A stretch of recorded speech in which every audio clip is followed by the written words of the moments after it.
Hey everyone, welcome to another Speed Secrets podcast. Today's guest is my good friend, Johannes van Overbeck. Johannes, thanks for coming back on the show. Ross, always glad to join you. Thanks for having me. Well, I was looking, the last time you and I did this, it was April of 2019. And I think a lot of people were probably at this point in time go, oh, 2019, what a great year that was compared to 2020. So. Yeah, very different now than it was then. No doubt about it. Yeah. And, one of the things we talked about back then, I think, I'll be honest, I didn't go back and listen to those shows we did. In fact, I rarely do that. But we did talk a little bit about you had kind of somewhat recently retired from full-time pro racing. And you talked a little bit about that. And so I think it'd be interesting for people to hear, I guess, just a little bit about what you're doing now that you're not a full-time professional IMSA and other thing racer. What's up? Yeah, well, I retired in 2018 and I managed a really nice car collection for a gentleman on the peninsula. And that sort of dovetailed. I started that towards the end of my professional racing career.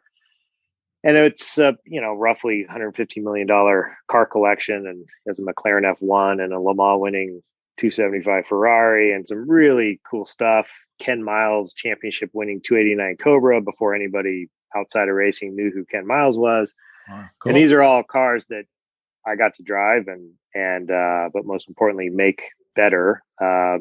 He's one of these guys that had all the money and was willing to spend it, but he just didn't quite understand what was required to make the cars good.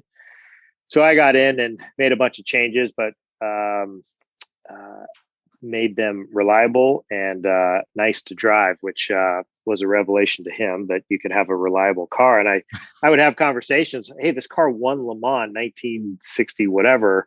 There's no reason you shouldn't be able to drive to Cars and Coffee without problems. Like it's, and then I left there and went into had an opportunity to work at a startup, property tech startup, and was there for a year. And then COVID hit, and my whole department just got decimated because we were involved with high tech clients, namely Google, and they were doing a lot of construction. We were helping them, but they put the brakes on all of it.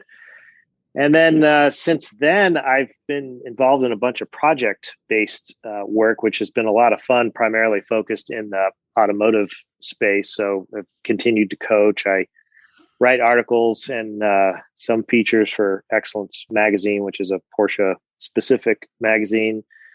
I've been doing some development driving for Tesla, which has been really fun to sort of peek behind the curtain there. And last September, I set the EV record at Laguna Seca in their new Plaid model, which was a tough task, but a lot of fun.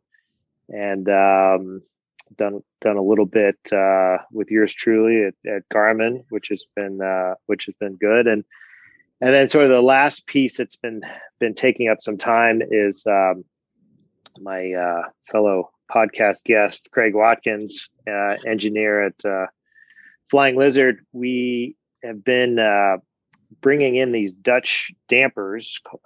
Tractive is the name of them. But what makes them unique is they're semi-active. And we've been focused on the early Porsche segment of the population, and mainly that's where our reservoir of knowledge is, but also where people are willing to spend money to make their cars as good as they can be. But what these semi-active dampers allow you to do is have a new car ride in an old car, but also give you fantastic performance in on the racetrack or in the canyon. So it's we've been unbelievably impressed, and so continuing to work on that and get the word out with those. I got to think that having spent all your life around cars and driving and that whole thing, I mean, your passion is for that kind of stuff. And I've always kind of wondered when I see a driver that's able to walk away from the sport and just like completely walk away, and I'm like, how do they do that? And obviously you haven't done that. You're still poking away at different parts of it and things. So it's got to be that part of it, is that you don't just turn that passion off. Well, it's interesting. On the startup business, working with a team, just like you do in racing, that was really enjoyable, and knowing how to work within a team, and how to drive towards results and deliver things. And so that part was very familiar. But, like you, my reservoir of knowledge is in the automotive space sort of broadly, and racing specifically. And it's you have kind of more credibility when you walk into a room, if you're talking about automotive related things.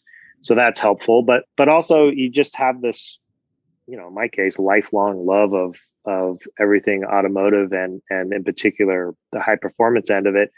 And that's just a hard thing to turn off. And so, yes, I've gravitated back towards more car related projects. And I'm actually curious, because we haven't had a really chance to talk about this kind of stuff off from this thing, but I'm curious, because you've done this stuff with Tesla. In fact, actually, before we go there, tell us a little bit about that experience of this lap record at Laguna in an electric vehicle. What was that like? It was eye-opening. It was, so this is a car that they have announced the specs on it. The Plaid model is, it's all the playoff Spaceballs. They had the ludicrous mode. It was the last Model S, and the Plaid is the new high performance version of the upcoming Model S replacement. It has 1,100 horsepower. It goes 0 to 60 in less than 2 seconds. It will go 200 miles an hour, and has a range, as I recall, it's nearly 500 miles. It's ridiculous, like a wow. Big range. I don't remember the range exactly. I wasn't doing range testing, I can assure you. But but how much does it weigh? It weighs, 4,500 pounds ish. A lot. Yeah. It weighs a lot. And to sort of encapsulate the experience in one quick story. So for those of you listeners who've been to Laguna Seca, just past the flag stand, there's a rise, and it bends to the left and falls away into turn 2. This car has so much power that you get wheel spin going over at 150 miles an hour, going over that crest. And, cool. You don't get, it's very cool. It's startling. It's as fast as any car, race cars included, I've ever driven. And luckily the traction control is very sophisticated. So the acceleration is pretty drama free, but it's the first time you put your foot to the floor, it's like nothing else you've experienced. Lap time? We did a 130.3, which was basically as fast as Randy Popes drove a 918 Porsche around Laguna Seca. Wow. And that was a 4-door, 7-seater sedan. 4,500 pound car. Yes. Wow. Yes. Huh. Yeah. So the next objective is to beat the McLaren Senna, which is the all-time street-driven track record holder at Laguna Seca. What's that lap time? I'm curious. 127 and change. Okay. That seems doable. It seems doable.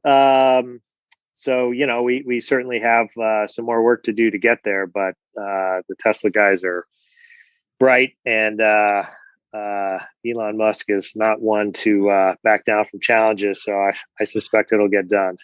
Yeah. So what I was going to ask is, because of that, the sort of the electric car thing, these dampers that you're working with, even stuff like the Garmin Catalyst that we've been doing some stuff with, there's just, I don't know if it's any different than it ever has before, but there's a lot of new stuff coming into I guess, I don't know if it's new, but it's new developments and new technology and that kind of thing. And I'm kind of curious what your perspective on, like, what's next out there. What do you see? And maybe it's your insights into where data is going and where electric vehicles are going, that kind of thing. Yeah, it's interesting. Technology is certainly, I've had the good fortune of driving some modern GT3 spec cars, which is what runs in the IMSA GTD class. And, the cars are so sophisticated with traction control and ABS, and they are really fun to drive. And it definitely helps every driver be better. And whether it's tractive semi-active dampers or a new version of ABS or a new coaching tool like Catalyst, you still. So I guess number one is the technology kind of helps most people get closer towards being good at the task of driving. But to really be great, just like in anything, you have to put in that much more time and effort. But I certainly see, the work I've done with Tesla, where for track related activities, and I think any manufacturer could do this as well, where imagine being on track and, the catalyst ties into the heads up display on the windshield, sort of like a fighter pilot. And like, Forza or some game like that, where it starts to give you a line on the track as you're learning. Like, okay, you're exiting this corner, and you look up in your heads up display, and it has this sort of imaginary ghost line where you should place the car, which, for a beginning driver would be a fantastic tool. And then, have the coaching abilities of Catalyst speak to you over Bluetooth, which it already does, and sort of help you get better and better and better. But so yeah, there are lots of interesting things on the horizon, and it's making the sport of driving, I think, that much more approachable and that much more fun. Well, let's flip that around the other way, though. Like, sorry, but Mario Andretti, AJ Foyt, they didn't have any of those things, and they did pretty well, and they had some fun. Has it become? I'm curious what your opinion is on. Is it become too easy? And maybe one of the things is, and I'd like your opinion on this, because as a coach, some people come along and go, well, just get in my car, go and drive a lap, and then I'll copy what you did. Has somebody really learned from that? Or have they learned how to drive, or have they learned how to copy? That person that makes that comment, that's a clue that they don't have any clue what they're talking about. Okay, now I know your opinion. Yeah. Well, and God bless them if it was only that easy. It's like, going to Travis Pastrana and saying, hey, do 2 double backflips, and I'm just going to do that. Like, consequences are potentially less. But as I shared with you before the show started, I was with a gentleman 2 days ago, had a horrific accident. And so the consequences are still very real. The technology allows, both in cars and outside of cars, allows you to go faster than ever.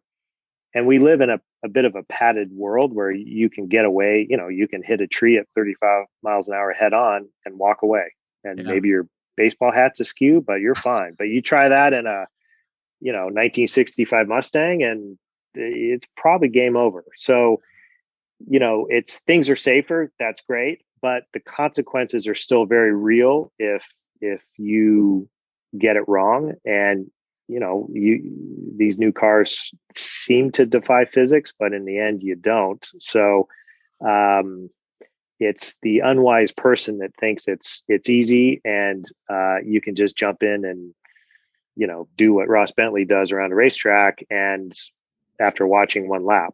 It's just not. It's something that requires a lot of thought and skill. And I think most people that have tried to get better at driving or golf or fill in the blank know that it just takes time and deliberate practice to be better at it. So the technology probably breaks down some of the barriers, but to truly be good at it, you still have to expend a great amount of effort. Well, it's got me thinking about the difference between, when you're on a simulator and it shows you that little line and basically you're following that line. To me, there's a difference between following that line and, for example, what the Garmin Catalyst does is it provides you feedback on, you just did that better, or you could do this, you could move your brake zone in here. So I guess, it's like us coaching. We can say, just copy what we do, or there's the do more of that and do less of this. And you learn what you're doing. And I think, I personally, I think there's a danger in just simply copying. And I think that's, like you said, the technology is there for a heads-up display that actually projects some kind of a line, like a virtual reality line on a racetrack in front of you. But are you really learning how to do it, or again, are you just following a line that somebody else has drawn? I think it's you and I both spent millions of miles literally on airplanes, and it gets down to feel. And you have to be truly good at it. You have to have a feel for the machine, in my opinion. And so when you fly and you get to your destination, you can tell instantly the pilot, without knowing the resume, without knowing anything about anything, the pilots that land and you think, oh, do we hit the ground? I'm not sure. Versus the pilot that just smashes the thing on the ground. That's the difference between somebody who has a feel for what they're doing versus somebody who's connecting the dots and copying. And the same is true in driving. You can get uncomfortably fast, in my opinion, not having a good feel for the car, especially in modern cars with a lot of nannies. But to be truly great, you have to have the feeling, which comes from understanding, oh, why do I need to apex late here? Or what's the point of braking late? Or what's the point of brake release and carrying speed into the corner? And sort of understanding the reasons behind the techniques that you're employing. Because if you don't understand them, you're going to hit a wall, and you're probably just don't have you're cheating yourself because you're not developing that seat of the pants feel that every great driver has. Well, okay, so that gets us into the whole thing of, to be a great driver, do I need to drive on a track and turn all my stability control, traction control, everything off? And because I have to say, that's a question that I get an awful lot when I'm talking to different instructors. And a lot of instructors sort of in the, that HPDE, high performance driver education world, car club events, that kind of stuff. And there are some instructors who say, you can never learn how to really drive a car until you turn all that stuff off and you learn how to drive with it. And there are others that are like, well, I'm not going to be in the car when you do turn that off. So I understand that. And I actually, I think that there's certainly truth to you can't really learn the limits until you turn all that stuff off. I do think that you can learn a lot by playing with and working with those systems. Like I'm not going to say it was a rental car, but it might have been on a racetrack that had, a pretty intrusive stability control system. And to be able to play around with that and go, how can I use that to my advantage? How can I kind of come into a corner and know that it's going to cut in now and it gets me pointed and I go, and I actually use that? Is that I guess, is that a valuable skill?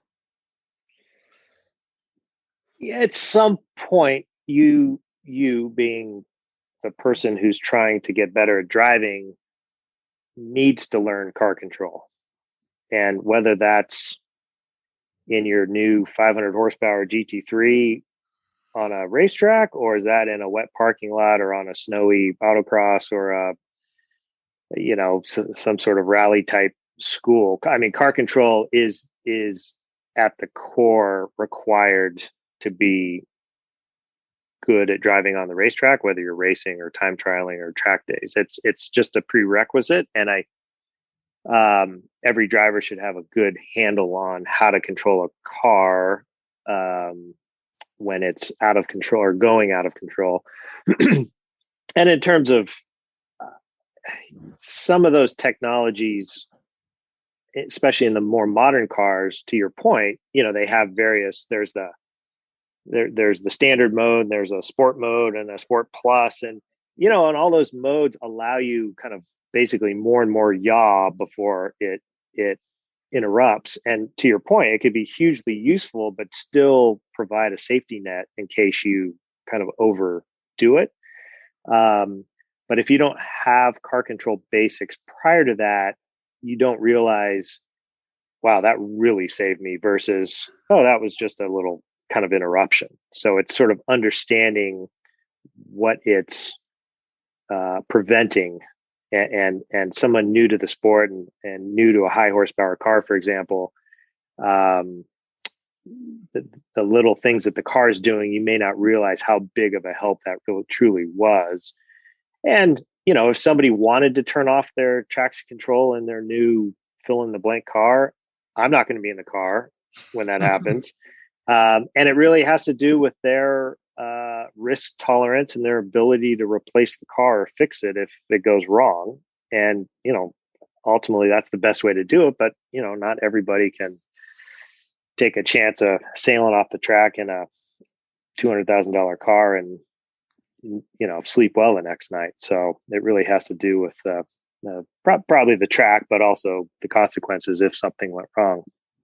Actually, that's a good point. Is certainly advice that I've heard and I've shared at times is you should always drive a car that you're willing to drive off a cliff and just push it off and say, I'm done with that one.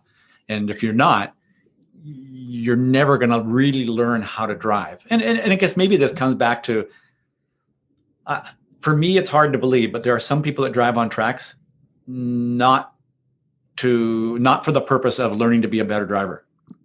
They want the thrill. Maybe they want to experience what their car is capable of, that kind of thing.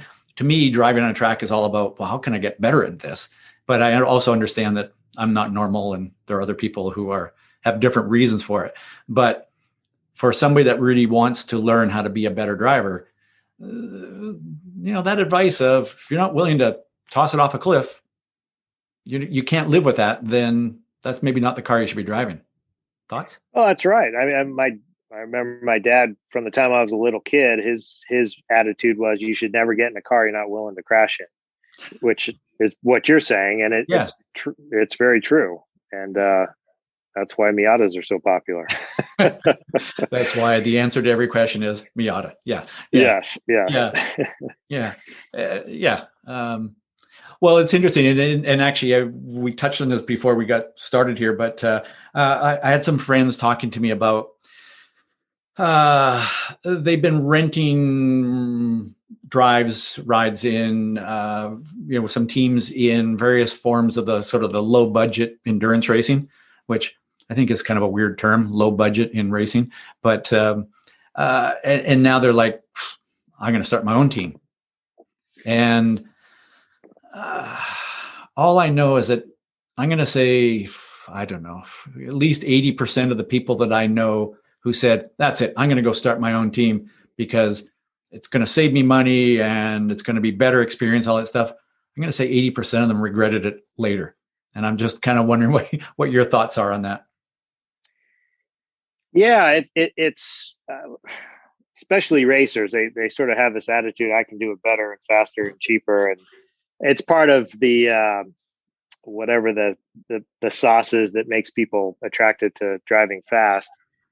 I've been exposed to building teams, championship winning teams from the ground up, race winning teams. And I've been exposed to sort of the rental side of it and everything in between.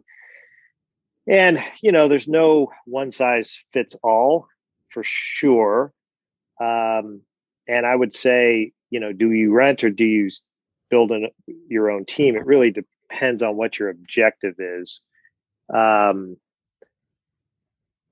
Usually, especially, budget endurance racing, there's probably a hybrid approach that's would make the most sense, where you find whoever the best in that space is, and it's usually not the cheapest, and you do get what you pay for. Yeah. You find whoever the best is, and you kind of sort out where the shortcomings are. Is it strategy? Is it mechanics? Is it pit stops? Is it what are you unhappy about? And maybe you help them with those particular areas that they're deficient in. And it could be just ignorance on their part, and it could be, hey, here's how much money you're paying me, and here's how much it costs me to do this. So if you want more, it's going to cost more. And this sort of the analogy I think of is, the most expensive car is a cheap or most expensive exotic car is a cheap exotic car. And it's sort of a similar thing. And so if you start from scratch, there's so many little things you don't even think about. If the truck breaks down on the way to Thunder Hill in the middle of the night, who's going to get that phone call? How are you going to, and all this stuff happens, or the lift gate's broken on the truck, and who are you going to call? And do you want to deal with that? And, whose tools are you using, and what shop, and how do you deal with insurance? And what happens if you need, spares, and who's the contact at the fuel supplier, and who's the contact at the tire place? And it's all that stuff you don't even think about when you show up at the track, that it's all solvable and it's all doable, but it takes a huge amount of time to build those relationships and make sure you're getting the right price. And it can be done, but it's waters I would tread into very carefully. But Flying Lizard, for example, the gentleman who was the sort of the funding behind that, he had this attitude, you should rent before you buy, and you should always rent if you can get what you want out of the experience. But it became very clear there was nobody in 2003 when we started Flying Lizard, when Craig and I and Tommy Sadler and Eric Ingraham and Thomas Blom, who are still there, by the way, except for Craig,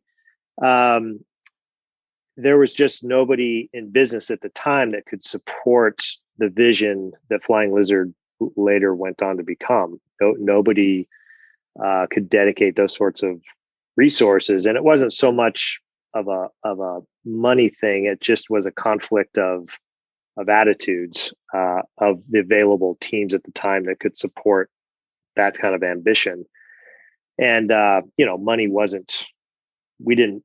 budget wasn't at the top of the mind starting Flying Lizard. And we did everything at a very high level, and we had the results to back it up.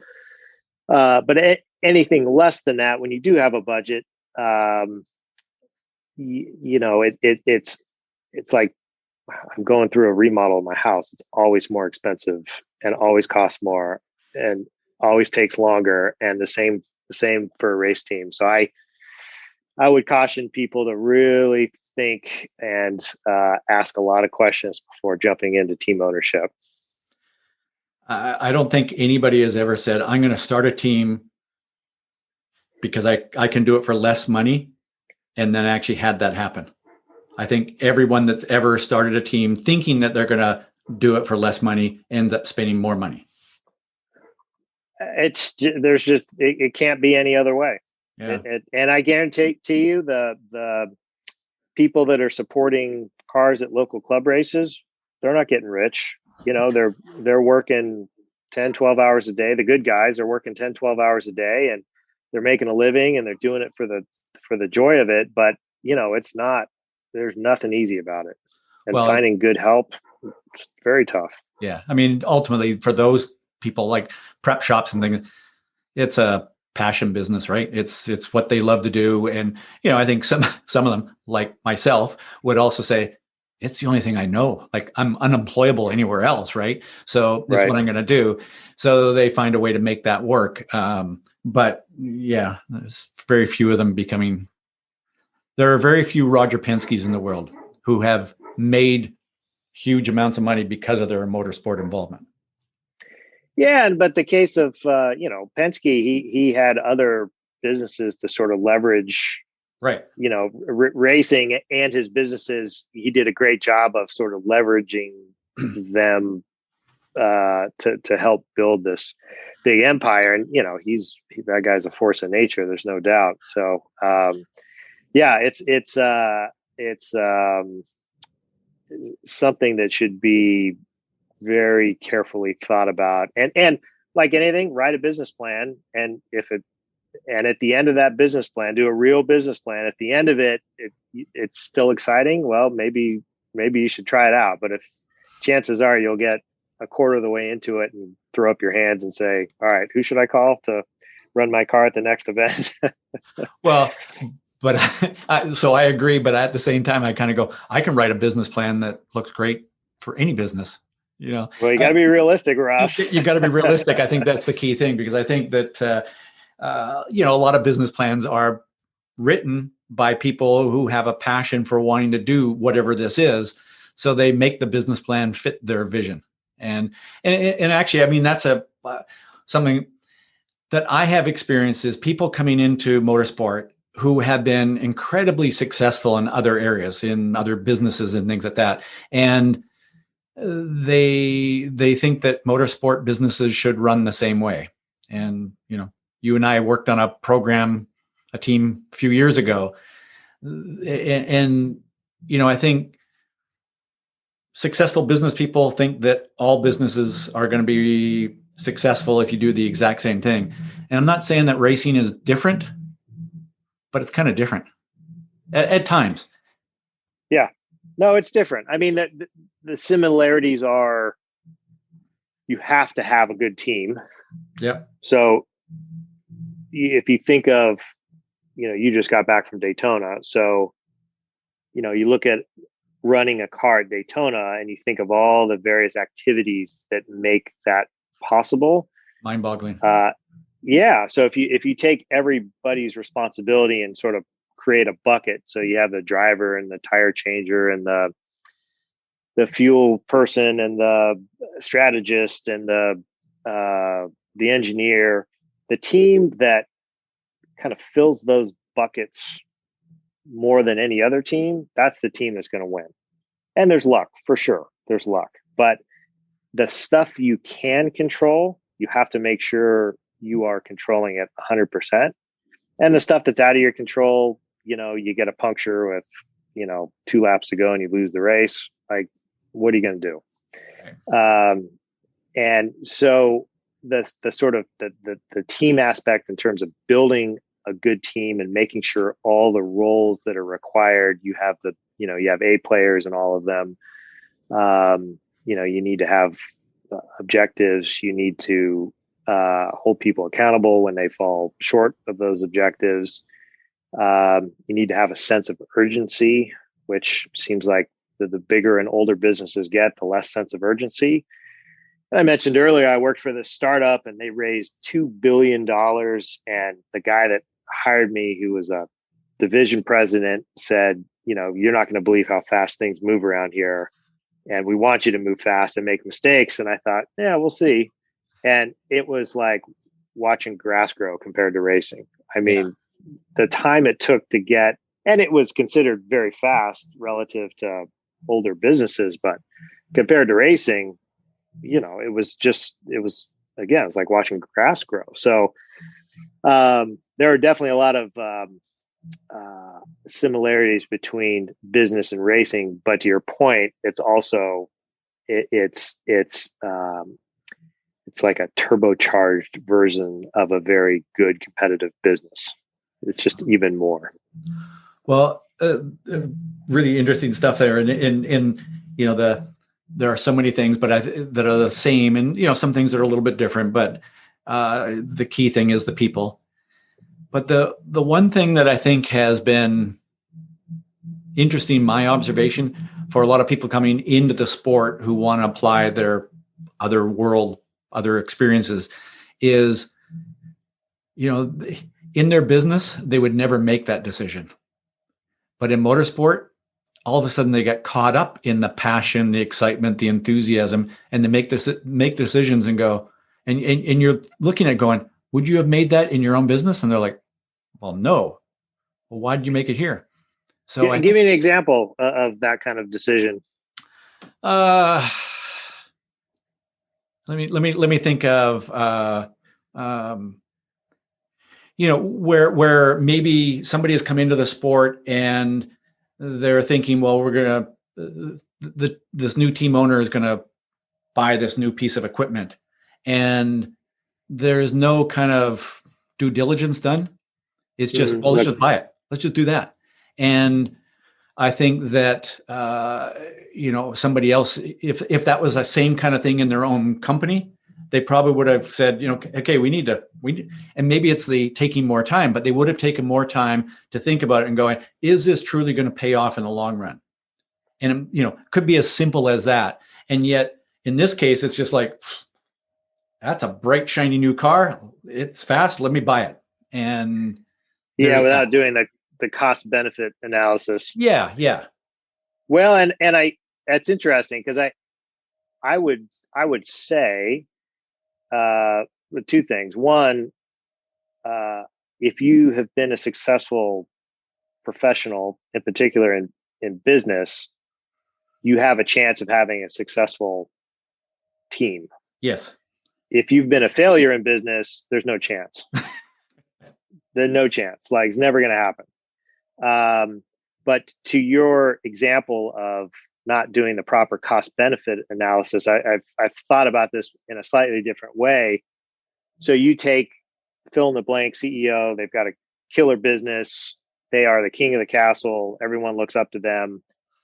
They step into a new environment and they're still the big dog, but it's not their area of expertise.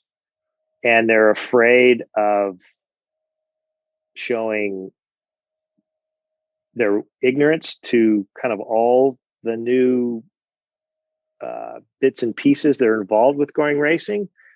And so they sort of mask that by being decisive. If they think they have heard a good idea and, oh, this guy must be telling me the right thing, and they just pull the trigger, because without having the confidence to take a step back and ask all the questions, because they don't want to reveal a weakness or a self-perceived weakness on their part of not this isn't their environment. This isn't their wheelhouse. They don't have the reservoir of knowledge that they have in the business that they've been successful.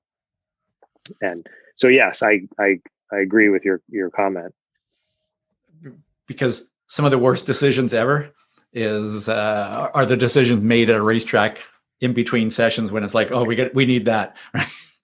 Yeah, there's no doubt. I've had an experience a bunch of years ago at Daytona with a team where, at some point the team owner should have said, time out, we do have a budget, and the spending kept happening and more got spent.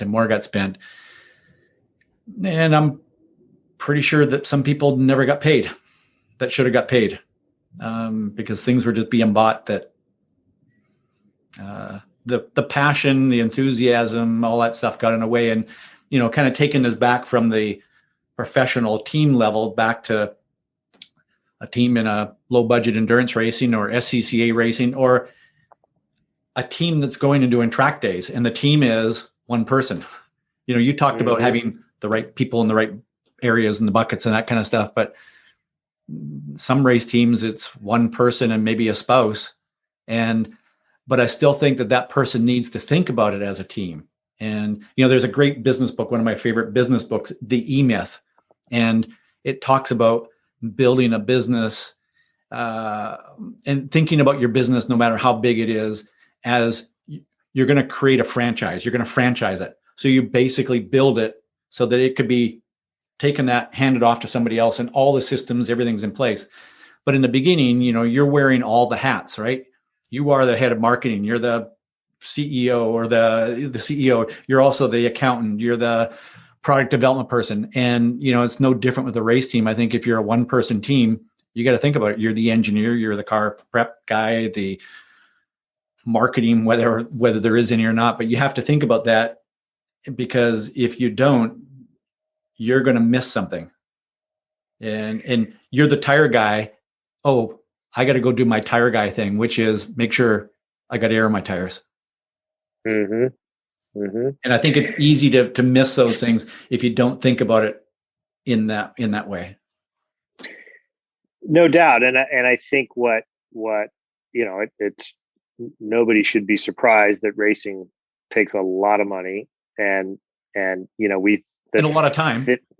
And a lot of time, and sort of the areas we've been talking about are sort of at the pointy end of the spectrum. And I think if there's too much money, the budget's too big, there's not enough sort of fiscal discipline. And I think you can see this in business too. You're not as scrappy, and it leads to less creative solutions to problems, as opposed to, just go over there and buy that new thing, or maybe you could repurpose something you've already had, or maybe you could trade something with another team or borrow an old spare part from a team. There's other ways to go about it. And I think a lot of people get team owners, gentlemen drivers that are in the sport, they get surprised by how expensive things are. And I can't tell you how many of these guys I've met, and they think, well, I've been successful in my business, I'm going to get into racing, I'm going to be successful, and I'll figure out how to pay for this. How hard can it be? And a lot of guys have gone out of business or gone to jail because of that attitude. So it's yeah. No, that's a really good point. You can actually have too much money. Hard to believe. Yeah, but I think it leads to, maybe, I don't know if this is probably an unfair term, but lazy decision making. Absolutely. That's that exact phrase that came into my mind. It's you have no reason to be creative when making decisions. Yeah. Well, that is so interesting. And so if you are thinking about this low budget endurance racing team, think about the things that Johannes and I have just been talking about. It's I don't know, I think the joke was, if you're going to do a budget for a race team, go through it, be as diligent as you can with being accurate with the numbers. And then at the end of that, just double your budget and add 10 to it. And probably not going to be too short then. Probably about right. Yeah. So let's bring it back to, well, actually, let me ask Johannes, and kind of to start to wrap this thing up, is what is what is your speed secret for listeners today? What is the one piece of advice that you give listeners today? And typically I aim this to, how does a driver listening to this show take something from today and to help them be a better driver? But in this case, it could also be a better team owner. Who knows? Yeah. Well, I think my answer to this depends on the challenges that my latest student just had. So two things. One, in terms of kind of just closing the loop on the rent or own endurance racing. One thing, you got to make sure that the equipment is as good as it possibly can be for, fits within the rules and is sort of the best example possible. Racing is fun, and you want to have a car that is fun to drive. So you need to make sure you have someone on the team that can make it safe, reliable, and fun to drive. Those are sort of three. Those are kind of three absolutely have to haves before you consider doing something like that. And I'm sure you could share plenty of stories too. I can't tell you how many cars I've driven, and I have the benefit of driving thousands of different cars, and you can tell in the first corner if the car's any good or not, usually. And these people, and some of them are you get to the first corner and you go, this car is actually not going to be that much fun. Yeah. I've had a few situations. I haven't even finished a lap. I'd come right in and say, you're a hero. I don't know how you've done this. So, and then speed secret. So the one I give to my kids riding their bikes, to new drivers, friends of ours that kids are starting to drive, and people driving on the track, is look ahead. That's the first one. It's you buy yourself time by looking far down the road. And then the second one that seems to be the separator between the good and great drivers is knowing, starting with how you apply the brakes and knowing when to release the brake to preserve the momentum down to the apex. And that part of driving is probably the hardest to learn. And getting back to our earlier conversation, that's one you really have to have a good feel for. And traction control doesn't help you going down to the apex. Stability control would, if you really overshot it, but it's knowing when to come off the brake and preserve that momentum down to the apex. Well, that reminds me of one of my favorite quotes. It was from Mark Donahue, and I've shared it on this show many times before, but I'll say it again. Is he said that driving a car at the limit, exiting the corner, so getting on the power, getting the car down and driving the car at the limit, is like tightrope walking. But entering a corner on the limit is like jumping onto a tightrope blindfolded. Yeah. And it's like, that is like so perfect, because you don't really know what you've got until you're there. Yeah. And it is all about how you release the brake pedal. That's so interesting. And when you said look ahead, you know what I thought of? Obviously it applies to driving and everything, but I thought about what we're talking about in terms of the team and the decisions and the lazy decisions, or the decisions driven strictly by passion. Sometimes, I've seen drivers get out of a car and make a decision that is maybe good for the next session, but it's not good for the rest of the year. So it's the same kind of thing there as well. It's kind of look ahead with those decisions as well and go, is this the best decision for the long term? Yeah, that's right. You have to have, it's always good to have the big picture in mind making any decision. And, sometimes a result short term will greatly affect your, or lack of result will greatly affect your long-term decision making as well. But trusting a car, as we've talked before, offline, as fast as a car can go around a racetrack is all based on the amount of available grip in the tire. So if every time you're asking something, going down the straightaway, anybody can hold their foot to the floor and anybody can do that. But unless you're driving a Tesla going up over the rise at turn 1 at Laguna, gets a little interesting. Okay, sorry. This is true. But every time you ask something of the tire, so you're braking, you're turning, you're exiting the corner, if that tire is on the absolute edge of adhesion, that's as fast as you can go. And I think a lot of people don't realize that, all the shocks and the wings and the springs and the sway bars, or, semi-active dampers, which makes life a lot more interesting. That is all about making the tire work harder. And the people that do it right the engineers or the driver engineer types that really understand how to get the most out of the tire are the ones that will beat you every time, even if they're not as good of a driver. Yeah. But yeah, for those of you listening, really focus on carrying speed down to the apex. Yeah, it's funny because the first piece of advice that most drivers are given is in slow, out fast. And I think it's good advice at a certain point, but there's a point where it's way, way, way overdone. And that's what you're talking about here. So, yeah, the in slow, out fast. I don't know who came up with that, but how about in fast, out fast? Like that's what I've always said, in fast, out faster. I mean, that's a pretty good thing to do. So yeah.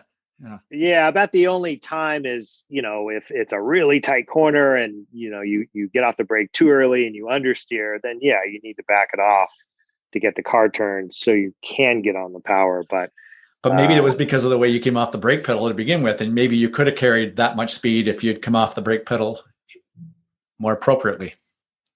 True. Well, yeah. Okay. So, next time we talk, we're going to just talk. All we're going to do is do a show completely on releasing the brake pedal. How's that? We can do it. I got a lot to say about it. Okay. And when? Yeah. Stay tuned, everybody. Hey, you've been way, way, way more active on social media with your Instagram account and showing some really cool photos of different things that you're doing, especially some of the fun cars you've been driving recently. What's your Instagram account or name? It's just my name, Johannes van Overbeck. Okay. And you can find it. I actually don't know exactly what it is, but I don't have any clever alias. Good. Well, guess what? Mine's the same way. It's just my name. Yeah, I've got nothing to hide. Yeah. I had something the other day where somebody sent me one, and they were like, their Instagram name is actually a person's name, but it's not their name. I'm like, well, how does this work? Or what is it? So anyways, that sounds confusing. Yeah. Well, hey, Johannes, thanks for being on the show. And I know we're going to be doing some, we're going to be at a track soon, getting to play with the Garmin Catalyst again pretty soon. So it's such a fun thing to play with and show people because it's so cool. It's very cool. And I encourage anybody who hasn't heard about it to Google Garmin Catalyst, check it out. There's some videos out, and try to demo one because it's a very powerful training tool. I actually, when I went back to Kansas and did some work, it was teaching me some things to try differently, and it was just, I couldn't believe how cool it was. Yeah, I've shared that story of how I've done a bunch of development thing, and then I just said, you know what? Okay, I'm going to just listen to it and let it tell me what to do. And I knocked 0.9 of a second off of my best lap time, just doing what it told me to do. And I've been driving on this track for a while, and I've driven a few cars on different tracks through the years. So it opened my eyes. Yeah, it's, again, very powerful tool and definitely cutting edge of technology in terms of what's available to help you get faster as a driver. Yeah. More safely. Yeah. Well, we will see you at a track pretty soon. We just got to work on our schedules to make that happen. And, usual, keep having fun out there. Likewise, Ross. Yeah, thanks. Look forward to it. Here's a heads up for all you book lovers searching for a great read. Ross has ebooks, many of them free.